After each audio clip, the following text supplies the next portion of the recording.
Okay.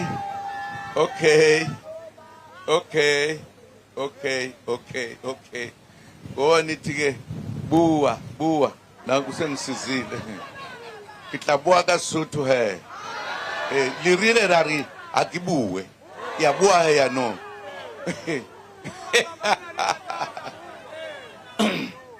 No. Comrades, ngeke ngisakhuluma ngoba ama comrades asekhulumile ikakhulukazi uNobhala.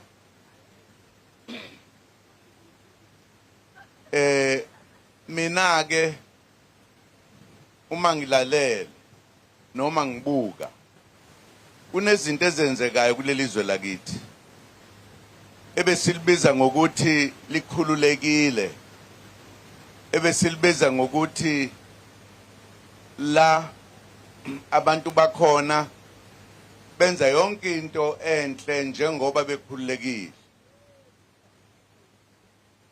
Kodwa ziningi izinto ezenzekayo. Ngenhlanhla ke nakho namhlanje sikhuluma ngale yengane esencane ukuthiwa uDuduzile ozovela enkantolo kaMantshi. Angazi noma ngizwe kahle yini, ngizwe sengathi iMantshi ithi kufanele liye phezulu kulamajaji amakhulu, noma ebethi akaliboni icala yena mayekhulumela nje, kodwa still uthi aliqhubekele phambili enkantolo ezinkulu ngaphezulu kwale. Inkinga ke ekhona kimina uma ngisizibuka nje thina sisodwa, kunezinto ngesinye isikhathi esizikhulumayo kodwa sikhulume nje ebese ziphelele endleleni. uNobhala uthi ngaboshwa, akashongo yedwa. Ngicabanga ukuthi nalensizwe ekhuluma eqala yathi khulumela uDuduzile isho njalo. Eqinisweni uNobhala uthi kwalento ukuthi kuze kube khona umsindo okwathi abantu bayikhulumela ke ngoba phela kufanele bakhulume, banelungelo lokukhuluma ngalento okwakuthiwa kuqala idemocracy. Uma ungayilalela nje isho izinto eziningi ngokufanele bazikhulunywe, kuhlonishwe, kwenziwe konke. Usenzeka yini manje? Uma ungathatha mina nje njengoba kade uNobhala esho, ngingomunye owadela ukufa ukuthi alethe inkululeko eSouth Africa. Kangangokuthi ngaboshwa, ngiboshwa izitha abacindezeli, bangigweba iminyaka engama-10 kanye nenyanga eziwu6, ngoba khona ngake ngagwetshelwa nje lento okuthiwa kwakuthiwa yini konje Nkosi yami, uboshwa nje ungasiwe enkantolo, uboshwe nje ushawa ilokhuza namaphoyisa, kwafa abantu. Ngamanye amagama ngizimisela ukunikezela ngomzimba wami ukuthi ngife uma kufuneke kufiwe. Ngaba yisosha ngizilindele ukuthi ngafa noma nini, ngifela abantu bakithi nje, abantu bakithi nje kuphela ababecindezelekile. Angizange ngiboshwe ngingenzanga lutho. Ngaboshwa ngoba ngangilwela inkululeko. Ukuthi ngenkathi silwela inkululeko angizange ngidlule emhlabeni inhlanhla. Abaningi abafowethu nodadewethu badlula. Noma ngenkathi ngiboshiwe ngihleli eRobben Island, ngangingenandaba ukuthi ngiboshwe ngisejele. ngoba ngangithi uma ngiboshelwe abantu bakithi kulungile ngihlalela ishumi leminyaka. Ngamanye amagama ngisacrifice. Ngisho amabhunu uqobo lwawo noma bacindezeli noma belungu abakaze bangibophela ubala behlaza benjalo ngenkathi bengibopha nje ukuthi ngiye ejele babazi ukuthi ngenzeni kubona. Ngavuma futhi ukuthi ukulela inkululeko ngeke ngikuyeke ngoze ngife. Ngafunga ngalowo nkathi kulo mbuso wethu esithi unedemocracy kusho ukuthi umbuso wentando yeningi kusho lokho sesikhululekile ngenza sacrifice engako yokuyohlala ejele ishumi leminyaka ngoba ngathi mangiphuma ngaqhubha futhi ngangayeka. Inkinga ke sesihlangana nayo sesibusa manje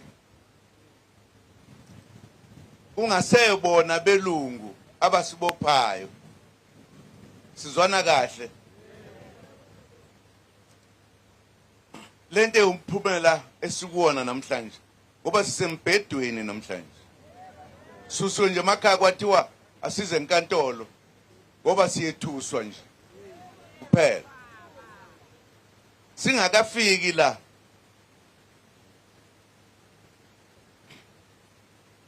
Ngaboshwa sengiboshwa abakithi ke manje abakithi abelungu bengasaphethe sokuphetha abakithi noma sebephethe nje manje abelungu ngoba sasiphethe impela nibuyele emva manje nisenkingeni kunento ebizwa kuthiwa yini konje Nkosi yami mayiphelele kuthiwa yini ideni wisho ukuthini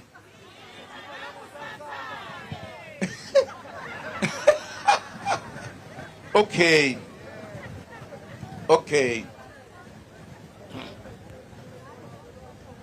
ngihlalele nje ngasukelwa insizwa efunda umthetho waze yaqede yathi nya yanikezwa umsebenzi angwazi ukuthi wawuqhamuka phela umsebenzi kuthiwa yini yona le yanto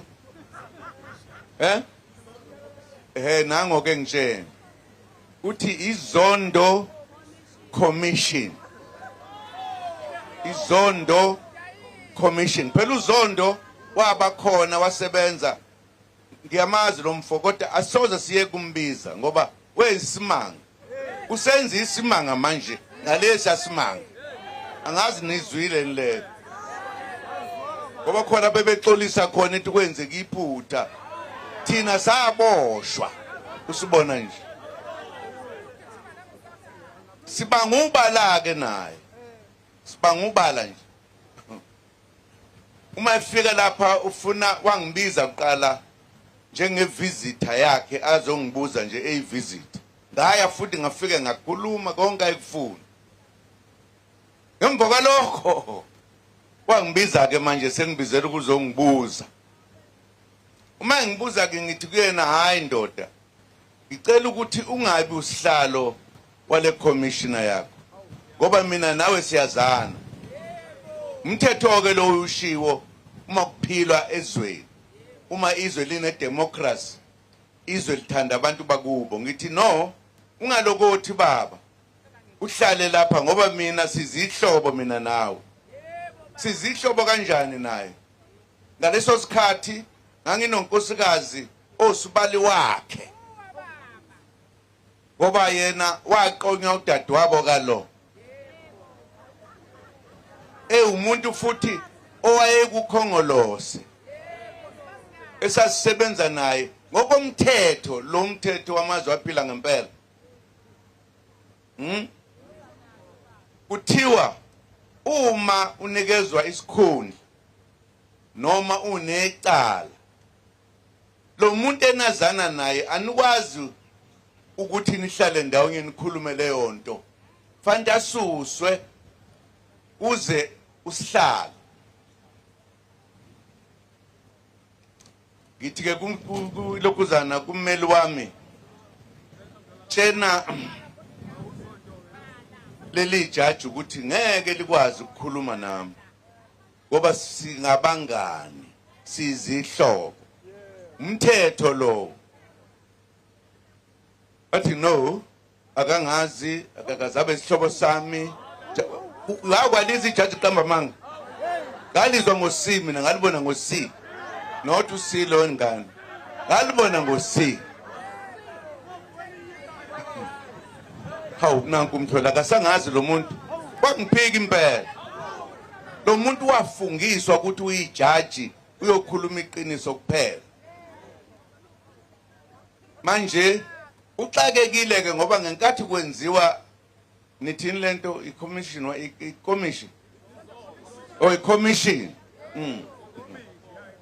ngenkathi kwenziwa usebuzwa ke ummeli wami ngoba lento ijwayelekile nje ukuthi umuntu engifuna ukuthi wena ukhulume nami kuye kuze usihlalo yini ungenawo usihlalo ngoba kufanele bakhona isihlalo kule commission.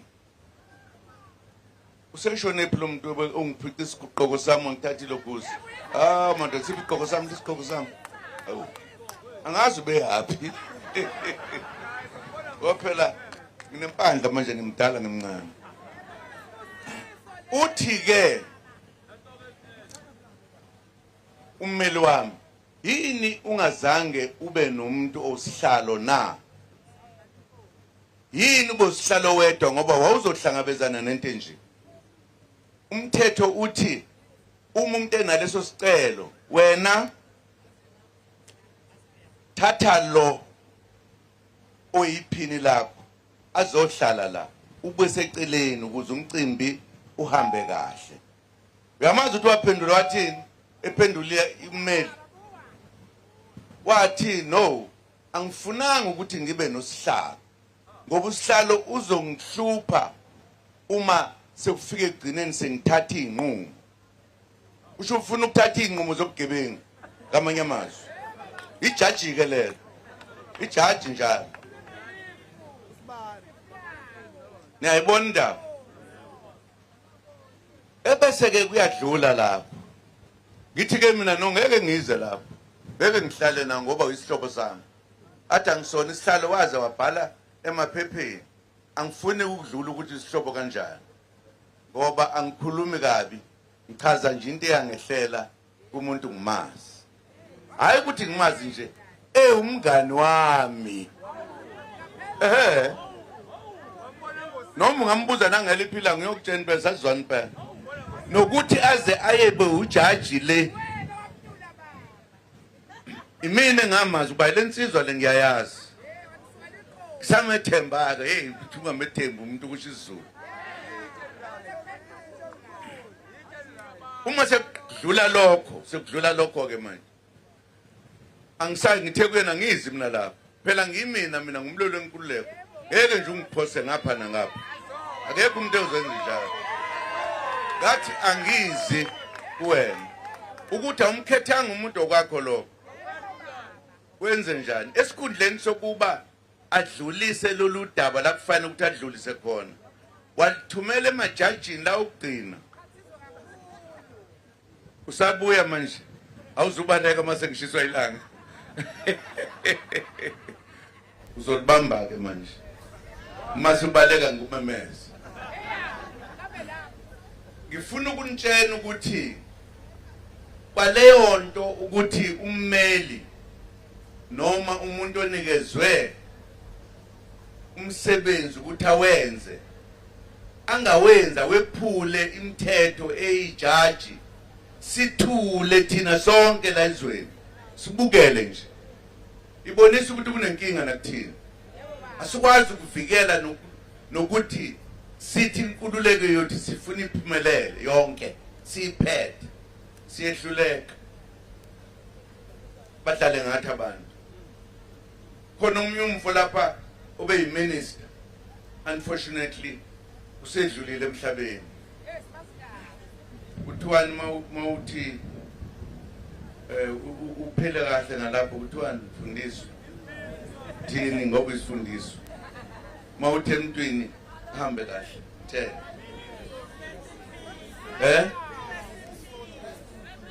yes so may his soul rest in peace. Sikhona wadayisa lento kuthiwa inkampani zethu ngoba makuthiwa inkampani zikahulumeni lezi kushiwo thina abanikazi bezwe. Samthetho wadayisa umuntu wadayisana inkosi wadayisana konje mangikhumbuza wadayisa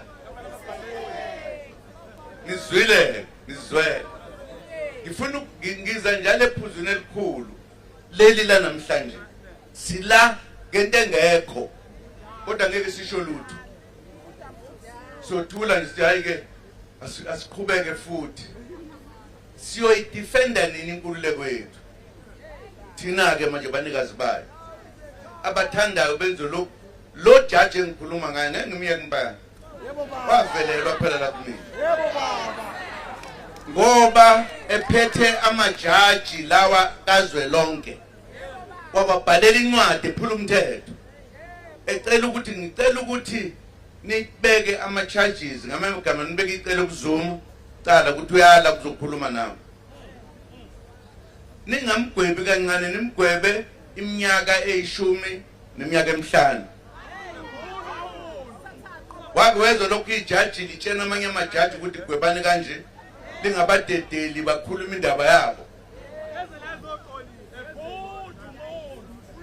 Niyayibona lento? Ngathi ke mina no uma uthathela amajaji ngoba uphuma emthethweni ngeke ngiye kulo nkantolo and I meant it. Namanje mina mangathi ngiyafa manje ngafa la anginandaba angiloni igwala ngesaba angaze ngesaba nangelodwila ngathi ngeke ngize kule kantele esatshwa wonke umuntu kuthiwa inkantolo enjani konje Constitutional Court icourt okuthiwa liphethwe ibhuku lomthetho lentando yeningi ukuthi ayikho into ongayenza iphuma eceleni ayiphulwa.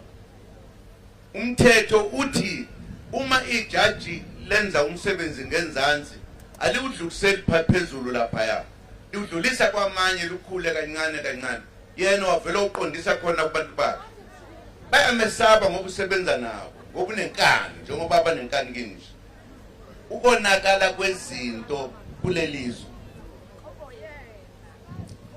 Amajaji nangempela into ayishintsha kuphela ukushintsha isigwebo kumina kodwa bayithathi njalo ngoba bathunywe ubani ubasiwabo ubasiwabo bathi mgwebeni lo wazobatshela igwebeni nesigwebo siyoyisho lento ngoba wayisho uyohlupheka Nkosi yami ngoba akakazi ukuhamba emhlabeni nathi sisekhona solokhu siphinda nje solokhu siphinda obani abenza ukuthi izwe lingabuseki kahle na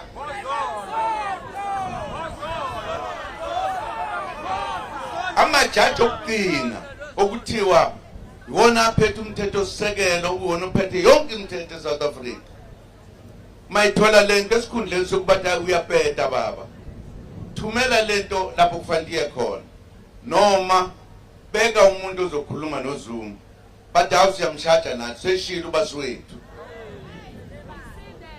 bathi ngize enkantolo ngathi ngeke ngize ngoba niphula umthetho ngasho sengani sengishilo phela ngidlala ngumfuka agcina amazwi ekudlala ngami ngamtshena ngathi ngawatshena amajaji ngathi ngeke ngize ngoba ngidefendani inkululeko lesayilwela kufanele bekhona ukuthula noxolo alukwazi ukuqedwa uamini ukuthi lawo nto sayishiqedwe amajaji akhuluma into engekho laze lashoke njengoba bekusho usihlalo la wathi lento esingigweba ngawuZuma yiyona right kodwa siyamgweba ngoba uyedelela wakwalizwe ijaji enjalo elithukayo selifana nathi manje sesilwimbi nalo esikhundleni sokuba bahambise izinto ngomthetho. Ngeke ngiwahlonipha amajaji kanjalo nakancane, ngoba kufanele ukuthi amele iqiniso.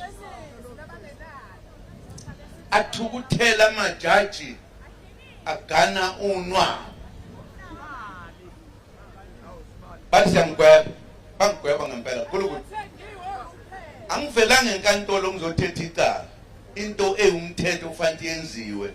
Amajaji awuphula, awusaphula nabamelike Nkosi yami, noma abashushisi, noma kuthiwa lobe sinayi la lobethetha icala kuthiwa yini? Oho, kuthiwa umanje be-straight. Ake kwafika lapho khona abangithatha bangisa ejele, ngingazange ngibe necala, ngazange ngithethe icala. Izwe elinjani lelo na? Sathula sathini thina? Azoke ngisafuna ngenze njalo. Abantu base South Africa ngoba babebona umhlola bavuka nje bomvu, ngoba phela bazokwenza njani uma kunabantu abacabanga ukuthi ibona baphethe uNkulunkulu. Abantu bakithi sonibonisa ke, ingakho kwaba khona wakhala insimbi mfana uphethe ingapho lapha abantu bakithi abazibonisa khona ukuthi la ekhaya asikakhululeki.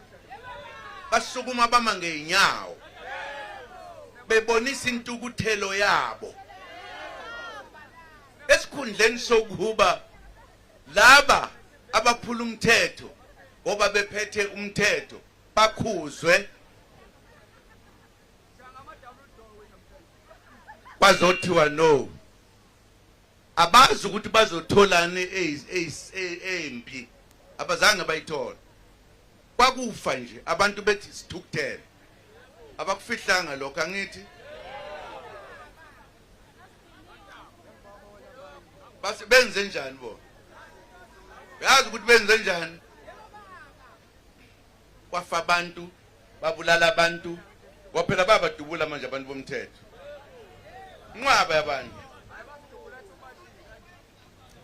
Manje baxakekile ukuthi bazobopha bani.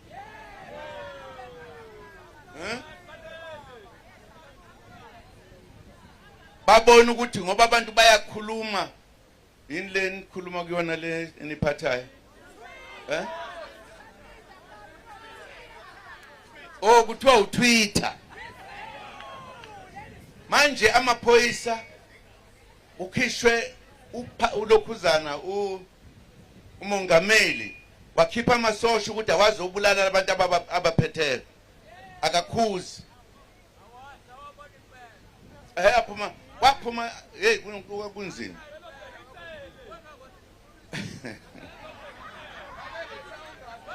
Musu ngikhulumela ngaleyo nsizwa mfana kithi, angifuni ukukhuluma ngayo.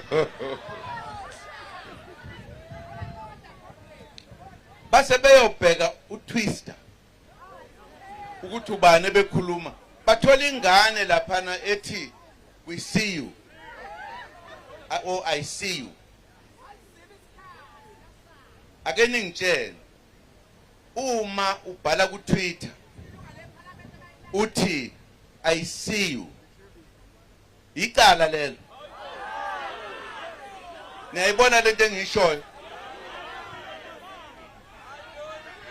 Ingane ibona umhlobo, mhlawumbe uma ubunga qagela kuthi nampa abantu bebulawa bo, we see you ninibulala abantu or whatever, angazi.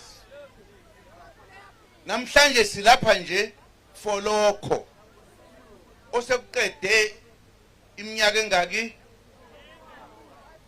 4. Umuntu oyintombazane ubhala ku Twitter uthi we see you,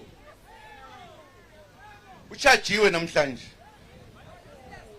Ngilalele kakhulu lapha ngifuna ukuzwa ukuthi ukazi undodakazi wenzani. Ngithi mina bazongitshela ukuthi kunento efihlekile yokuthi wabulala umuntu noma wathumela umuntu ukuthi abulala umuntu. Ayikho leyo nto. Kuthiwa nje wathi we see you. Ngitheke ngizoke nginibuze nje sihlele kanje ukuthi sithini uma kunje ezweni lethu eliphethwe abantu bakithi asebephethe manje asebeliphethe nabelungu. Sizokwenza njani ngoba kusho ukuthi ngamanye amazwi noma ubani la ozothi ngelinye ilanga abhale kwi-Twitter athi we see you sokuyisiboshwa. Inkululeko enjani le? Why sivumela uhulumeni adlale ngathi lokwangempela? Sikuvumelelani lokho na? Ngiyabuza manje. Yini sizoyenza ukuthi sesiyazi manje ukuthi uhulumeni wethu uzinikeza amandla okwenza umathanda kuyena. Maye ngakuthandi uyakubopha noma unecala noma unalo. Mina ka ngikhulumi nje ngoba ngikhuluma ngaboshwa ngingenacala ngoba uhulumeni bengangithandi. Sebebopha ingane yami manje ngoba nayo bengathandi nobaba wayo, bengathandi nenhlangano yakhe. Sizothula yini thina na sibukele lokho na?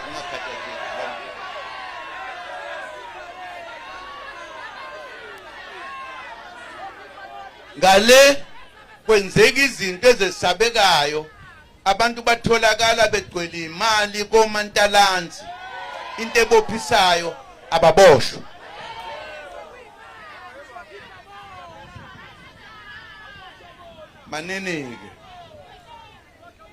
Maneni thina sizele ukuzolungisa lelizwe.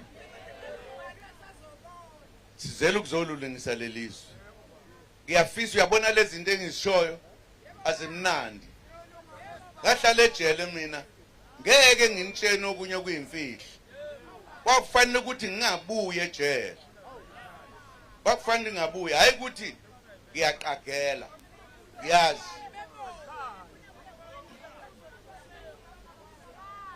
mina bengicela into elula nje ngoba okunye lokho esingakusho akuyokubalekile ukuthi njengoba kwenziwe lokho sila sikhonela ubala la.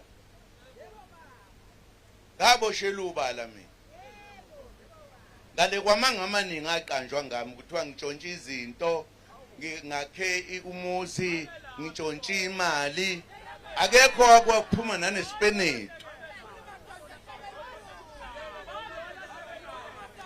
Enye yezizathu abantu bakithi abangayiboni ukuthi njengoba sakhe umkhonto wesizwe sicasulwa ilento yabantu abathi bayabusa bengabusi, bebe bedla imali, bentshontshe imali, benza konke nje. Bebe besedelela besiqambela amanga. Sizoyilungisa kanjani lento? Sakhe umbutho omusha okufanele ulungise yonke lento. Abantu bakithi abamnyama baboni, bacabanga ukuthi bona uma belungu besabahoha ukuthi tshontshela la kulungile. Ukuthi leyo nto isisaphambili, ayisizi phambili. Siyezwana? Mina bengizocela nje ngisazoke ngikhulume nebandla lami abaholi. Ke sithi wonke umuntu omnyama ake kube khona ilanga esizoprotesta ngalo sonke. Sibale lezi zinto ezenziwayo. Sibale lezi zinto. Kulo hulumeni uhlulekile. Sifuna ukuthatha manje siphathe kuphele inhlupheko nokuzondwa nokuzondana kulelizwe.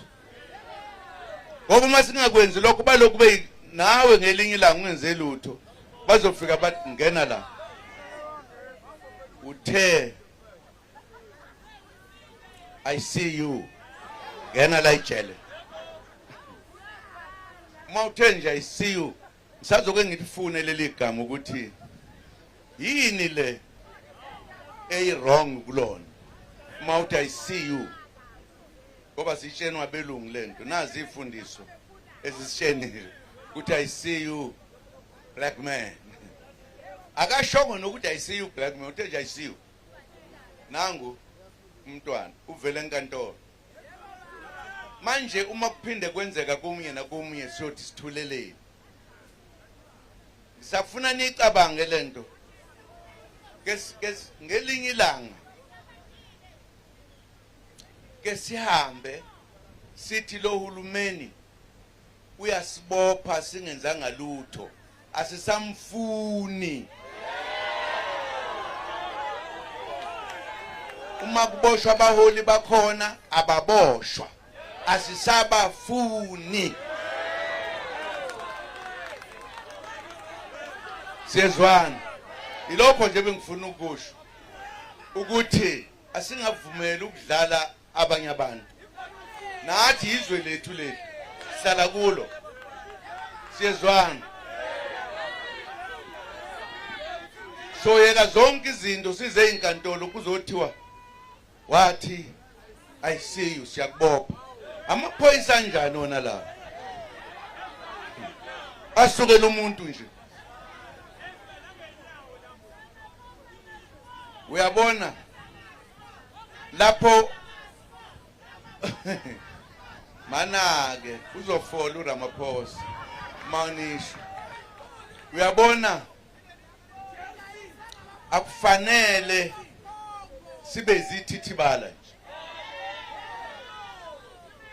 asiyenzelanga lonto umkhondo ofanele ukuthi lezi zinto sizisho sizikhulume ngoba zinjengoba sinjalo asikwazi ukuboshwa abantu ababonisa ubugebengu siyezwana mina into engixaka ukuthi sithuleleni abantu bathi wena uthe I see you nathi impela bese sizoku sizoma la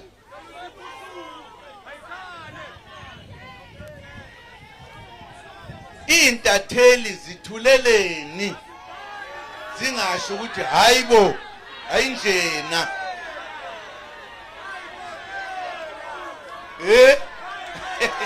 kombe ngala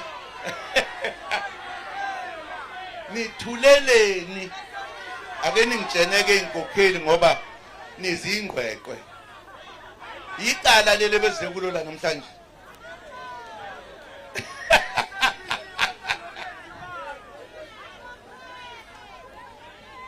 ani report lento anizi report lezi niyakhetha man report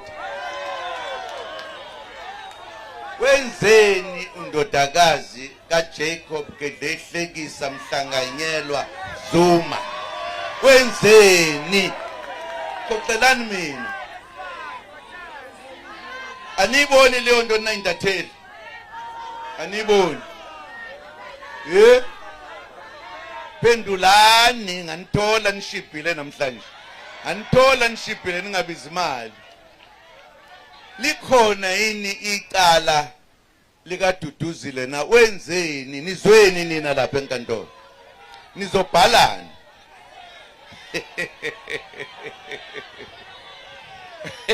ngibatholile onkuzimalanga bathole beshibhile angithi basiza abamala iduze ngibuze one by one kulungile all I'm saying asibe fair sonke neinkokhela zibe fair neintathela zibe fair nakho konke nje khuzani umhlolo obulala izwe angithi nenzelwe lokho angithi na reporter khona ungarepoteki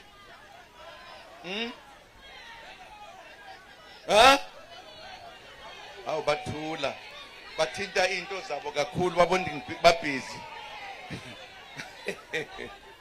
because nikhonela ukukhuluma izinto ezingamaqiniso.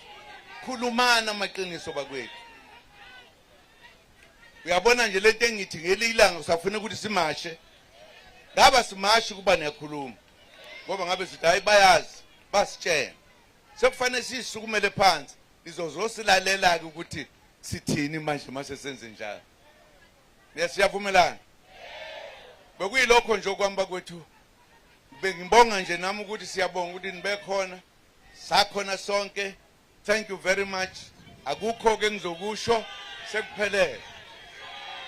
Umshini wami, umshini wami. Umshini wami, umshini wami. Umshini wami weba. Awulethu umshini wami, umshini wami. Umshini wami, umshini wami. Umshini wami webaba. Umshini wami, umshini wami. Umshini wami. Umshini wami, umshini wami. Umshini wami, umshini wami. Umshini wami webaba. Hayi wena uyangibambezela. Umshini wami, umshini wami. Umshini wami webaba. Hayi wena musungibambezela. Umshini wami, umshini wami. Umshini wami webaba. Umshini wami, umshini wami. Umshini wami, umshini wami. Umshini shaya.